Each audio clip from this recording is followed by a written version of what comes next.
இப்போ இருக்கக்கூடிய நம்ம தமிழக முதல்வர் எதிர்க்கட்சி தலைவராக இருந்தார்ல, அப்போ அவர் காலகட்டத்தில் எடுத்து வச்ச குற்றச்சாட்டுகள் என்னென்ன குற்றச்சாட்டு அவர் எடுத்து வச்சாரோ அந்த குற்றச்சாட்டுகளை இப்போ ஏன் அவர் நிவர்த்தி பண்ணலை?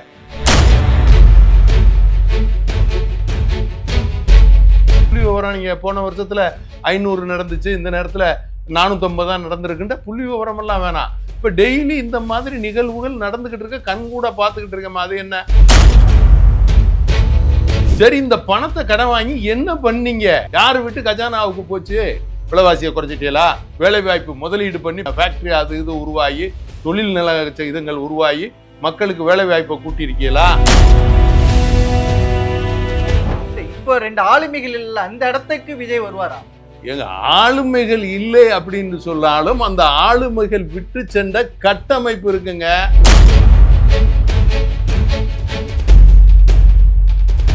வர்றவங்க எல்லாம் வந்து உடனே ஓட்டு கேங்கன்னா, எம்ஜிஆர் வந்து திமுகவில இருந்து மேடைகள்ல பேசி, அண்ணாவோட பேசி, அந்த கட்சி ஆட்சிக்கு வந்து மக்களுக்கு பல திட்டங்களை செஞ்சு, அது மூலமாக மக்கள் மனங்களில் இன்று வரை வாழ்ந்துகிட்டு இருக்கவங்க புரட்சித் தலைவர் எம்ஜிஆர், புரட்சித் தலைவர் அம்மா.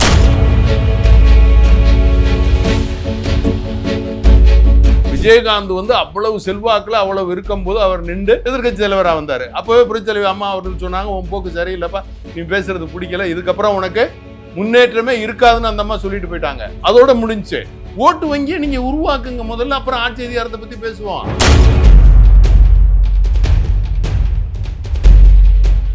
லயாலயம் school of music, mridangam, ghatam, kanjira, music. For more details contact 9840971228. Reflect voice நேயர்களுக்கு வணக்கம். இன்றைய நேர்காணல் பகுதியில் நம்மோடு தமிழ் மாநில முஸ்லீம் லீக் கட்சியினுடைய தலைவர் ஷேக் தாவூத் அவர்களை வரவேற்று நிகழ்ச்சிக்குள் செல்வோம்.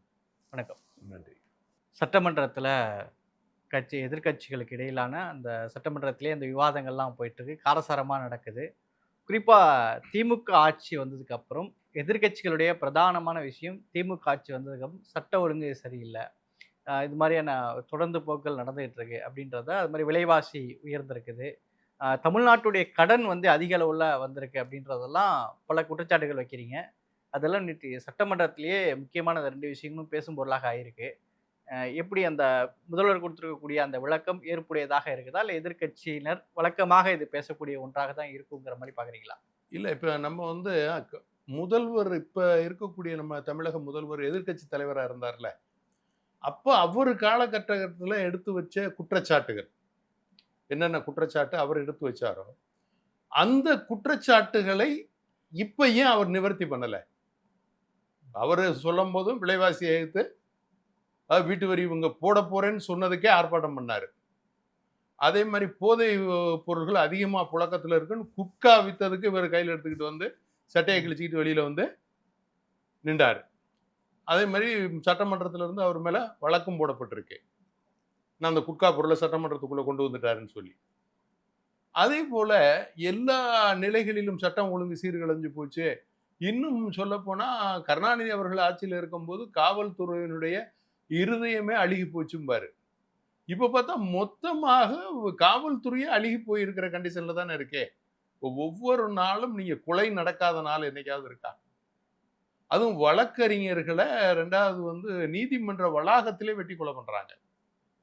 ரெவடிகளை பட்ட பகல்ல நேற்று அந்த கோயம்புத்தூர் இன்சிடென்ட்லாம் நீங்க பாத்தீங்கன்னா, கார்ல சேஸ் பண்ணி போய் விட்டுறான், குடும்பத்தோட சேஸ் பண்ணி போய் விட்டுறான்.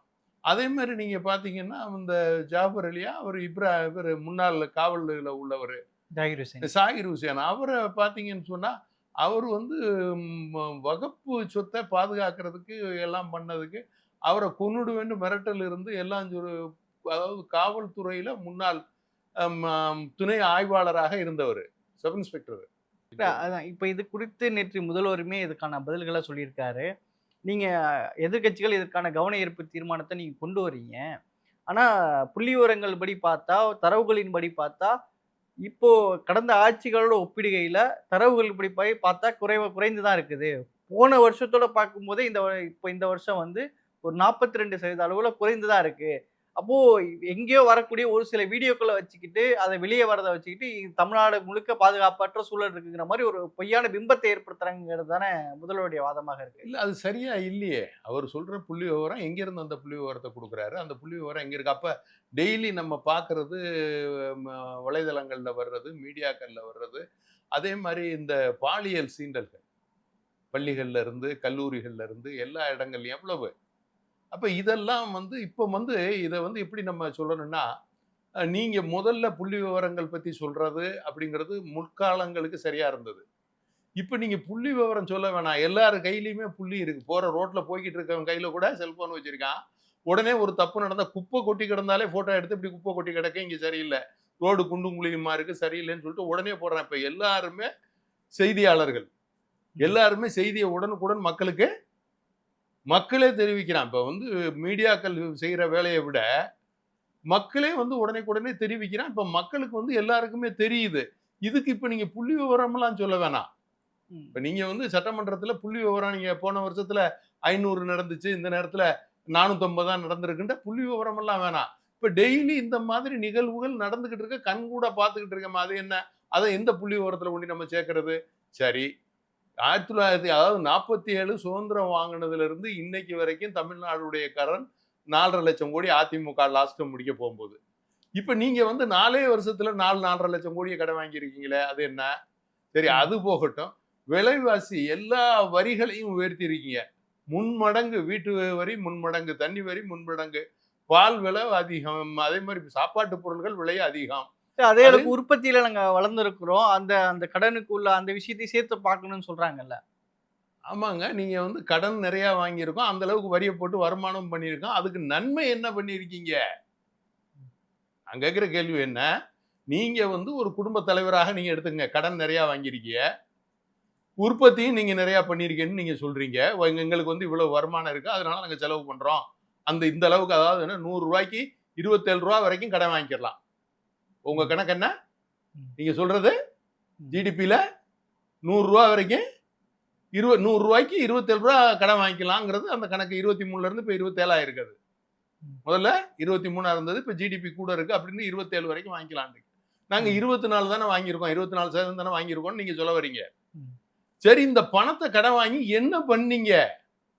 யாரு விட்டு கஜானாவுக்கு போச்சு? என்ன செஞ்சீங்க? என்ன நன்மையான காரியங்கள்? விலைவாசியை குறைச்சிட்டீங்களா? வேலை வாய்ப்பு முதலீடு பண்ணி பெரிய பெரிய ஃபேக்டரி அது இது உருவாகி, தொழில் நில இதுங்கள் உருவாகி மக்களுக்கு வேலை வாய்ப்பை கூட்டியிருக்கீங்களா? இல்ல கல்வி நிலையங்கள், அதிகமான கல்வி நிலையங்களை வந்து கட்டி மக்களுக்கு இலவசமாக கல்வியை கொடுத்துக்கிட்டு இருக்கீங்களா? நிறைய பேரை படிக்க வச்சுக்கிட்டு இருக்கிறீங்களா? அப்ப இதெல்லாம் இல்லையே. இந்த பணத்தை எங்க கொண்டு போய் செலவு பண்ணீங்க? யாரை விட்டுக்கிட்டு இருக்கு? திமுக சார்பா பேசக்கூடியவங்களுடைய வாதம் என்னவாக இருக்குன்னா, மத்தியில பாஜக அரசு இருக்குது, தமிழ்நாட்டுக்கான ஒரு வஞ்சிக்கிற போக்கு இருக்கு, நமக்கு நிதியை அவங்க தர மறுக்கிறாங்க, அதையெல்லாம் தொடர்ந்து போராடி தமிழ்நாட்டுக்கான விஷயங்களை நாங்க செய்யறோமே அப்படின்றாங்க. இப்ப பாஜக தமிழ்நாட்டை வஞ்சிக்குது அப்படிங்கிற பார்வையை நீங்க ஏத்துக்கிறீங்களா? அதை இவங்க சமாளிக்கிறாங்களா? சரி, இப்ப நம்ம வந்து ஜனநாயக நாட்டுல இருக்கோம். முதல்ல நம்ம ஒரு விஷயத்துக்கு தெளிவாகும். இந்த மத்திய மாநில அரசு கொள்கைகள், மத்திய மாநில அரசு இருவரும் சேர்ந்து ஒத்துக்கிட்ட கொள்கைகள் தானே. அந்த மத்திய அரசு கொடுக்கறது இல்லைங்கிறத எதை சொல்ல வர்றாங்க? மத்தியில பாஜக தமிழகத்தை வஞ்சிக்குது, தமிழ்நாட்டை வஞ்சிக்குது, அதுக்கு எதிராக திமுக நிக்குது. இல்ல எப்படி, எதுல வஞ்சிக்குது? அதை எனக்கு சொல்லுங்க. எதுல வஞ்சிக்குது? உங்களுக்கு கொடுக்க வேண்டிய அலாட்மெண்ட் எது இருக்கோ அதெல்லாம் கொடுத்துட்டு தானே இருக்காங்க. அந்த ஸ்கீமுக்குண்டு உள்ளது, அந்த ஸ்கீம் பண்ணாம நீங்க பணத்தை கேட்டா எப்படி கொடுப்பாங்க? அந்த ஸ்கீமை வேணானுங்க, இல்ல வேணும்னு சொல்லுங்க. இப்ப நீங்க மும்மொழி கொள்கையில சிபிஎஸ்சிக்கு நீங்க எல்லாரும் என்ஓசி கொடுத்து காசு வாங்கிட்டு எத்தனை 2000 பள்ளிக்கூடம் இருக்கு, அதுல ஹிந்தி இருக்கு. அப்ப நீங்க சிபிஎஸ்சியை வேணான்னு சொல்லியிருக்கணும்ல, நீங்க என்ஓசி கொடுத்துருக்க கூடாதுல. ஏன்னா இப்ப அவங்க அதையும் எடுத்துட்டாங்க. மத்திய அரசு இப்ப என்ன சொல்லிட்டாங்க? இவங்க என்ஓசி வேணா நேரடியாக எங்கள்கிட்ட அப்ளை பண்ணி வாங்கிக்கங்கன்னு சொல்லிட்டாங்க.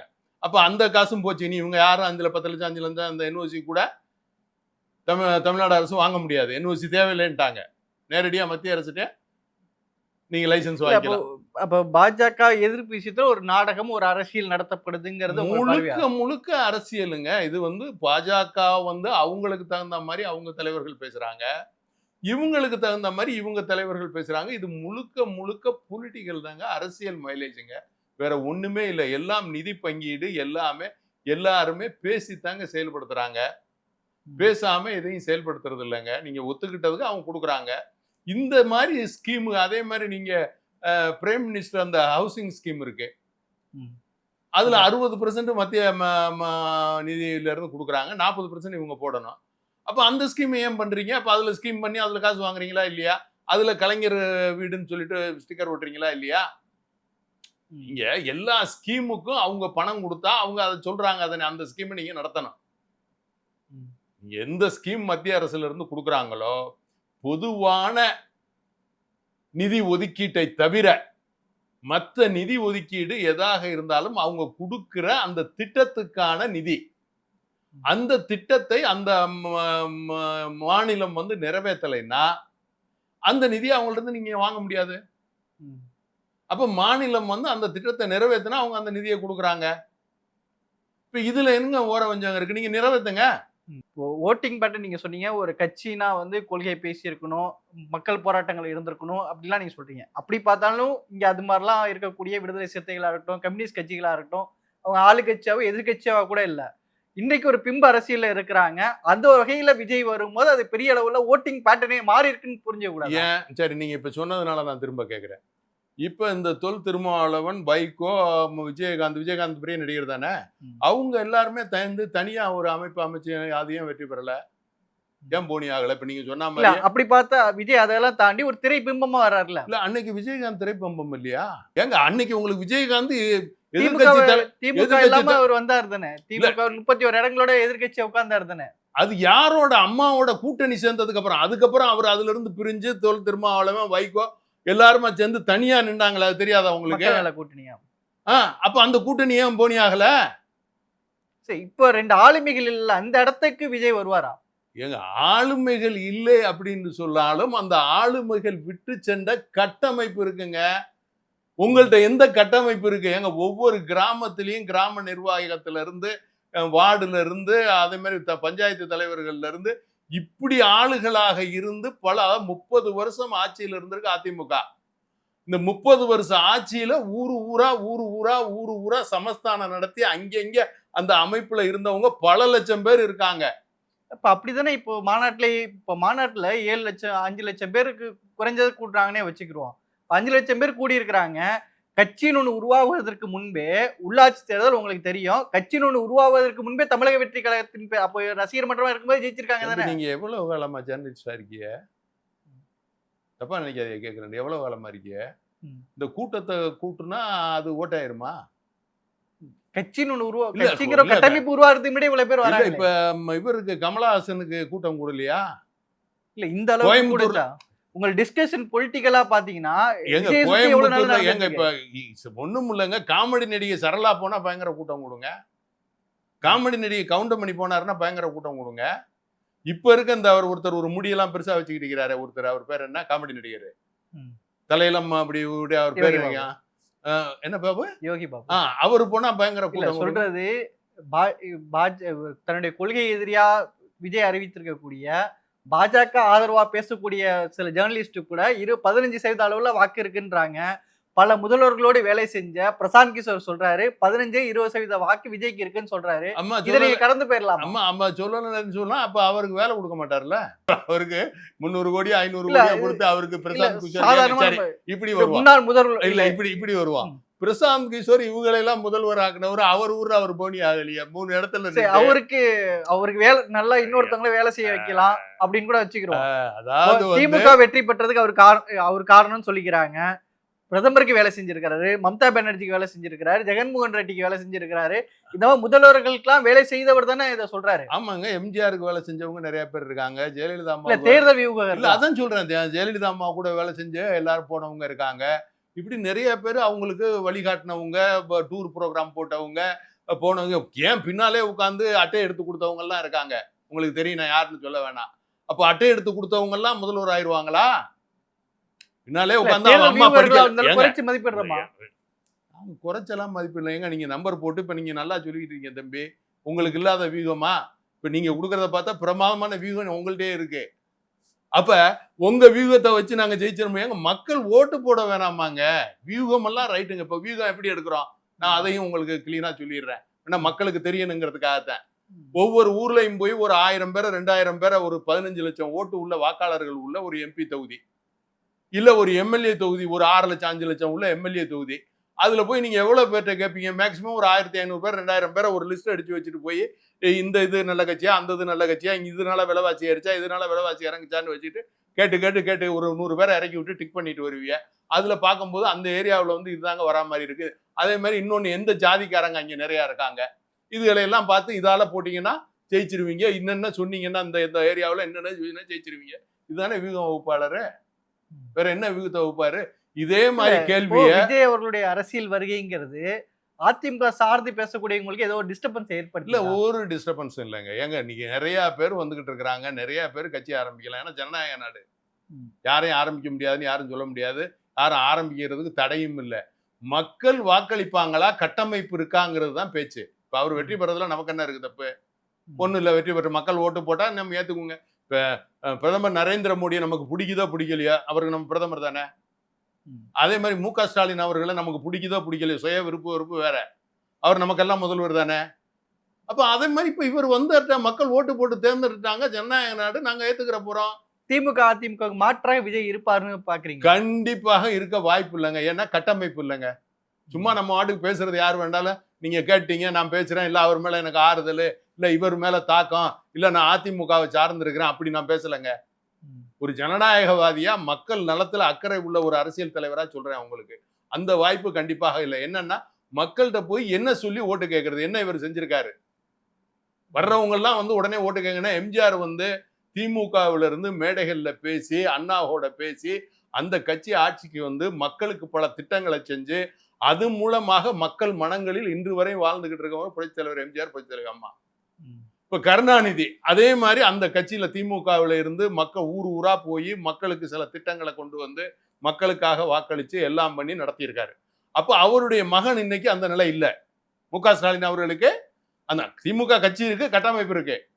ஆனா மு.க. ஸ்டாலினுக்கு தனிப்பட்ட முறையில கருணாநிதி அவர்களுக்கு இருந்த அந்த இது இருக்கா, சாம் இருக்கா? இல்ல. நீங்க சொன்ன மாதிரி இந்த பக்கம் அந்த சாம் இருக்கா? இல்ல. இருந்தால் கட்டமைப்பு இருக்கு, தேர்ந்தெடுத்திருக்காங்க 67 பேர், அதனாலதான் ஜெயிக்க முடிஞ்சிருக்கு. 67 எம்எல்ஏ அதிமுகல ஜெயிக்க முடிஞ்சிருக்கு. அப்போ உங்கள்கிட்ட கட்டமைப்பு வேணுங்க. இன்னொரு 20 வருஷம் சென்று விஜய் யோசிக்கலாம். இந்த கட்சியை இன்னொரு 20 வருஷம் அவர் நடத்தி போனா கட்டமைப்பு ஏற்படலாம். அப்போ அவர் அன்னைக்கு வெற்றி பெறதுக்கு வாய்ப்பு வரலாம். இன்னைக்கு அவர் வந்து யார்கிட்ட கட்டமைப்பு இருக்கோ அவங்களோட கூட்டணி போனால் ஒரு 20 சீட்டு 30 சீட்டு அவங்க கொடுத்து ஜெயிக்க வாய்ப்பு இருக்கு. அவங்க கூட்டணி போனா, கூட்டணி போகலைன்னா இவர் தனிச்சு நின்றெல்லாம் ஒண்ணுமே ஜெயிக்க முடியாது. அதெல்லாம் சும்மா நம்மளா சொல்லிக்கலாம் ஏமாதி. ஏன்னா விஜயகாந்த் வந்து அவ்வளவு செல்வாக்குல அவ்வளவு இருக்கும் போது அவர் நின்று விருத்தாச்சலத்துல அந்த ஒரு தொகுதி, அடுத்த முறை அவரால் அது இல்லாம நடக்காதுங்கிறது தெரிஞ்சுதான் புரட்சித்தலைவர் அம்மா அவர்களோட கூட்டணி எதிர்கட்சி தலைவரா வந்தாரு. அப்பவே புரட்சித்தலைவர் அம்மா அவர்கள் சொன்னாங்க, உன் போக்கு சரியில்லைப்பா, நீ பேசுறது பிடிக்கல, இதுக்கப்புறம் உனக்கு முன்னேற்றமே இருக்காதுன்னு அந்த அம்மா சொல்லிட்டு போயிட்டாங்க. அதோட முடிஞ்சு. அதுக்கப்புறம் அவர் வாழ்க்கையில எந்த நிலையுமே வரல. இறைவனுடைய நாட்டம், நம்ம பெருசா சொல்ல வேணாம். அத நல்ல மனிதர், அதுல எனக்கு மாற்று கருத்து இல்ல, நல்ல நண்பர். ஆனாலும் என்ன யதார்த்தம், கள யதார்த்தம் மக்கள்கிட்ட வந்து இப்பவும் இப்ப இந்த கட்சிகளில எல்லாம் நிரந்தரமாக இருக்கக்கூடிய ஓட்டு வங்கி என்பது நிரந்தரமாக இருக்கு. அந்த ஓட்டு வங்கியை நீங்க ஒண்ணுமே பண்ண முடியாது. திமுக ஓட்டு வங்கினா அதிமுக ஓட்டு வங்கி, கம்யூனிஸ்ட் ஓட்டு வங்கி, அது மாதிரி தொல் திருமாவளவன் அவர்களுக்கு ஒரு ஓட்டு வங்கி இருக்கு, முஸ்லீம்களுக்குன்னா முஸ்லீம்களுக்கு ஓட்டு வங்கி இருக்கு. நீங்க அதெல்லாம் நீங்க மாத்தி அதெல்லாம் எதுவும் சொல்லவெல்லாம் முடியாது, செய்யவெல்லாம் முடியாது. பெர்சன்டேஜ் வேண்டாம், முன்ன இருக்கலாம். இவருக்கு என்ன ஓட்டு வங்கி இருக்கு? ஓட்டு வங்கியை நீங்க உருவாக்குங்க முதல்ல, அப்புறம் ஆட்சி அதிகாரத்தை பத்தி பேசுவோம். அவர் ஆட்சிக்கு வர்றதுல நமக்கு என்ன தப்பு? மக்கள் ஓட்டு போட்டா வந்துட்டு போறாரு. ஓட்டு வங்கி வேணும் இல்ல. அப்ப நீங்க அடுத்து ஒரு வார்த்தை சொன்னீங்கன்னா எல்லாரும் போய் சேராங்க அப்படின்னு. எஸ், இப்ப எங்க இதுல இருந்த ஒருத்தர் கூட தான் போய் அதுல சேர்ந்திருக்காரு. என்னன்னா பதவி உடனே கிடைக்கும்னு நினைக்கிறாரு. எல்லாமே செய்வாங்க. அதே மாதிரிதான் எல்லா மக்களும் போறாங்க, வேற வேற கட்சியில இருக்கு. அதே மாதிரி இன்னொருத்தர் பல கட்சியில இருந்து பிஜேபியில இருந்து வந்து அதிமுகவுக்கு வந்து அதிமுகவுல இருந்து அதுல போயிருக்காரு. பதவி வேணுங்க, உடனே பெரிய பதவி யாரு கொடுப்பா?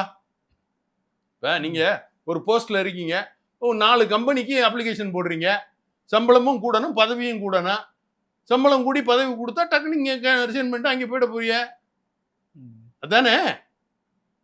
அது நடக்குமா நடக்கலையா, அந்த கம்பெனி எவ்வளவு நாள் ஓடுமா ஓடாதாங்கிறதெல்லாம் அது அப்புறங்க, ஓடுனதுக்கு அப்புறம் தான் தெரியும். இப்போதைக்கு ம். ஒரு 4 மாசத்துக்கு 6 மாசத்துக்கு சம்பளம் கிடைக்குதுல்ல.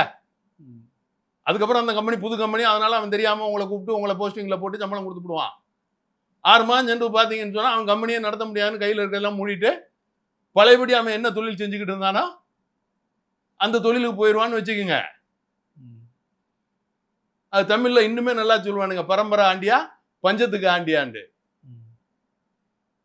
அதனால இது எல்லாமே கால சூழலுங்க. காலத்துக்கு தகுந்த மாதிரி 200 கோடியை விட்டு வந்துட்டாரு, 300 கோடியை விட்டுட்டு வந்துட்டாருலாம் சொல்றாங்க. ஏங்க ரோல்ஸ் ராய்ஸ் காரை வாங்கிட்டு அதுக்கு டாக்ஸ் கட்ட முடியாது, எனக்கு அதுக்கு எக்ஸம்ஷன் கொடுங்கன்னு கோர்ட்டுக்கு போறாருங்க. இவர் மக்களுக்கு நல்லது செய்ய போறாரா? இவரை யாரு ரோல்ஸ் ராய்ஸ் காசு இம்போர்ட் பண்ண சொல்றது? ம். வருமானம் இல்லாத ஆளு, டாக்ஸ் கட்ட முடியாதவன் எதுக்கு இம்போர்ட் பண்ற? சரி இம்போர்ட் பண்ணியா, அதோட டாக்ஸை கட்டிட்டு ஒழுங்கா இருந்தியா, கோர்ட்ல போய் அசிங்கம் பண்ணிட்டு வெளியே வர, நீங்க கட்டிடுற வேலையை பாரியா அப்படின்னு கோர்ட்ல இருந்து ஆர்டர் போடுறாங்க. அதுக்கப்புறம் நான் கட்டிடுறேன் அப்படின்னு சொல்லிட்டு கட்டிட்டு போற. நீ என்ன மக்களுக்கு நல்லது செய்வ? எங்க மக்களுக்கு நல்லது செஞ்சிருக்க?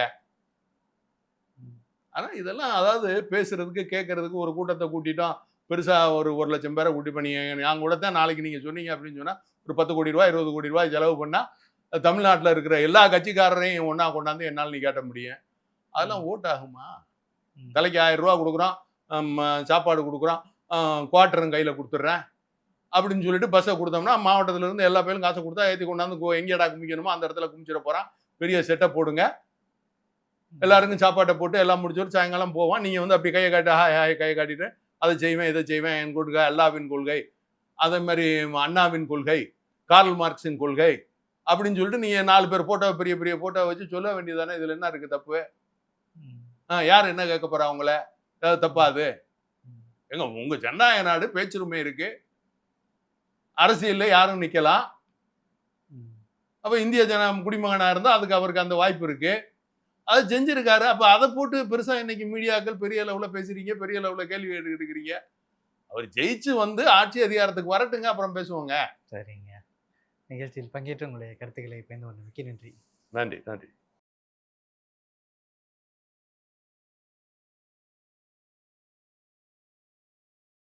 செய்திகளை உள்ளது உள்ளபடி தெரிந்து கொள்ள ரெஃப்ளெக்ட் நியூஸை சப்ஸ்கிரைப் பண்ணுங்க.